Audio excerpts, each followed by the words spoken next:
Nós ouvimos hoje a última profecia de Oséias. E essa última profecia de Oséias é um ardoroso convite à conversão do povo em forma de uma oração penitencial. Oração essa que Deus responde com promessa de salvação. E conversão é caminho de volta, portanto, é um caminho de volta para Deus. Conversão começa com aquele reconhecimento sincero das nossas próprias culpas. Não é diferente para Israel. Para voltar para Deus, ele precisa antes, o povo de Israel, reconhecer que pecou contra o Senhor, reconhecer as suas próprias culpas. E através da situação em que Israel se encontra, inclusive comparada pelo profeta como uma mulher que trai o seu marido, Israel novamente descobre em Deus o manancial do próprio bem. Israel descobre em Deus a alegria do perdão que Deus lhe obtém. Na verdade, nunca negou, mas sempre oferece, e quantas vezes forem necessárias. E em resposta a esse perdão oferecido por Deus por meio do profeta, Israel oferece em agradecimento ao Senhor o seu sacrifício de louvor. E o salmo de resposta ilustra bem este sacrifício. Minha boca anunciará vosso louvor. É o canto de Israel arrependido que volta ao relacionamento, que volta à intimidade com o seu Senhor. Mas não basta somente pedir perdão, cantar o louvor de Deus. É preciso também, sobretudo, romper, fazer firme o propósito de romper com os pecados que o afastou o povo de Israel de Deus. Para nós também o processo é exatamente o mesmo: pedir perdão, cantar o louvor de Deus e fazer firme propósito de não mais voltarmos a pecar. Israel deixa de lado assim a confiança nos sustentáculos humanos, fazendo o propósito de não voltar a pecar. Aqui nesse caso inclui também a negação das alianças políticas, também do poder militar daquela época, e sobretudo a renúncia ao culto aos ídolos pagãos. E tendo Deus essa consciência de que Israel pediu perdão, cantou o seu louvor, fez o firme propósito de não mais pecar, a resposta de Deus é um brado de alegria, a resposta de Deus é uma promessa de bênção. Tudo isso nós encontramos presente nas linhas que nós lemos desta última profecia de Oséias. Mas é interessante a gente salientar que quando Oséias fala, quando essas palavras são dirigidas ao povo, o povo ainda está longe de Deus. Na verdade, são essas palavras, depois de uma série de profecias, que vai levar o povo a começar o seu caminho de volta. Mas o amor, imagina que o povo havia voltado ao seu Deus, enquanto Oséias fala.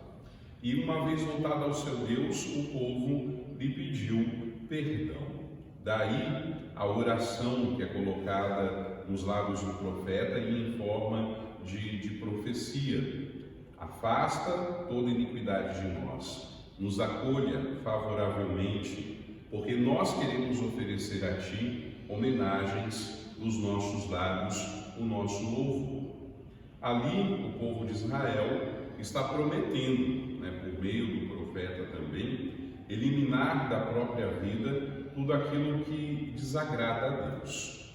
E Deus responde, como dizia há pouco, com outras promessas. Deus responde com promessas de amor, com promessas de perdão, com promessas de uma total dedicação ao povo. Na verdade, Deus renova essas promessas que são desde sempre para com o seu povo Israel, ao dizer a ele, pois bem, eu vos curarei de todas as infidelidades e vos amarei de todo o coração. Deus é amor que previne, Deus é amor que antecipa a sua intervenção. Mesmo enquanto o povo está longe de Deus, Deus o está amando. Mesmo enquanto o povo não pediu perdão com os seus lábios, Deus está manifestando o seu perdão antes mesmo que os seus filhos e filhas lhe pedem. Porque aquilo que interessa a Deus é que os seus filhos sejam salvos, é que os seus filhos voltem a Ele, é que seus filhos se convertam e vivam, como diria outro profeta, Ezequiel: não quero a morte do pecador, mas que ele se converta e viva. Deus é aquele que quer que nos encontrar no caminho certo, que é o caminho da sua vida, que é o caminho da sua palavra. Diante de palavras tão amorosas, jubilosas, cheias de esperança, que nós ouvimos neste último trecho da profecia de Oséias, há de nos perguntarmos também como é que nós temos tratado Deus na nossa vida. Se nós estamos configurando Ele como um juiz que está prestes a proferir uma sentença muito dura ou até mesmo de morte, ou se nós temos confiado nele como este Pai amoroso, que sempre nos ama, que antecipa-nos o seu perdão, mesmo quando nós ainda não temos a consciência de pedir. Quem é Deus para nós? Um juiz temerário ou um Pai de amor no qual nós queremos nos lançar em seus braços? E oxalá queira Ele que esta seja a concepção que nós temos dele, de um Pai amoroso no qual nós queremos nos lançar em seus braços, para lhe dizer se é possível retribuir o amor de Deus para conosco. Pai, nunca mais eu quero estar longe de ti. E assim como o povo de Israel, também nossos lábios entoaram o louvor de Deus que nos perdoa, que nos ama, que renova este amor e este perdão quantas vezes forem necessárias em nossa vida e em nossa caminhada. Depois, no Evangelho, nós ouvimos Jesus prevenir seus apóstolos contra todas as provações que os aguardam no caminho do serviço do Evangelho e da construção do reino. E Jesus ali lhes dá uma exortação, os encoraja para que mesmo diante das perseguições, mesmo diante das provações, eles se mantenham firmes, perseverem até o fim para alcançar assim a salvação. E o conselho de Jesus é que sejam fiéis, semelhantes à mansidão das ovelhas, fiéis ao Evangelho, ao propósito, ao segmento, mas isso mesmo em meio aos lobos sanguinários que encontraram no meio do caminho, que são aqueles que desencadeiam as perseguições. Fiéis como ovelhas, que sejam fortes nas perseguições, aproveitando todas as ocasiões, até aquelas mais inesperadas ou inusitadas, para confessar Jesus Cristo como Senhor, dar testemunho da fé. Jesus exorta também para que sejam perseverantes, mesmo quando aquilo que faz parte do cotidiano deles parecer querer interferir no propósito, na missão ao qual foram chamados, como, por exemplo, as desuniões de família ocasionadas pelo Evangelho. Jesus é bem claro em relação a isso. O irmão entregará à morte o próprio irmão, o pai entregará o próprio filho, os filhos se levantarão contra os seus pais. E também serem perseverantes em meio ao ódio universal que existe contra Cristo e seus discípulos e diante da realidade da morte. Jesus dá esses 3 conselhos, que sejam fiéis, que sejam fortes, que sejam perseverantes, porque a certeza de que aquilo que estão fazendo é o que lhes dará salvação é também a certeza de que foi Jesus que os enviou, a certeza de que apesar das tribulações, das perseguições, de coisas que atinjam diretamente, o Pai não deixa seus discípulos sós, mas antes dá o seu Espírito Santo para os iluminar, para os instruir. Inclusive, Jesus fala, diante dos tribunais, não é para falar nada, deixa que o Espírito Santo fale através de vocês. Ele dará palavras tão acertadas que confundirão a todos os vossos inimigos. E Jesus alimenta ainda a esperança no final do Evangelho, quando ele diz, antes que venha o Filho do Homem, porque as suas palavras dizem claramente que depois de ter passado tudo isso, ele mesmo virá para confirmar a cada um dos seus servos, a cada um dos seus discípulos, com a glória da ressurreição. Esse Evangelho de hoje, ele vem de encontro àquilo que a igreja é no mundo.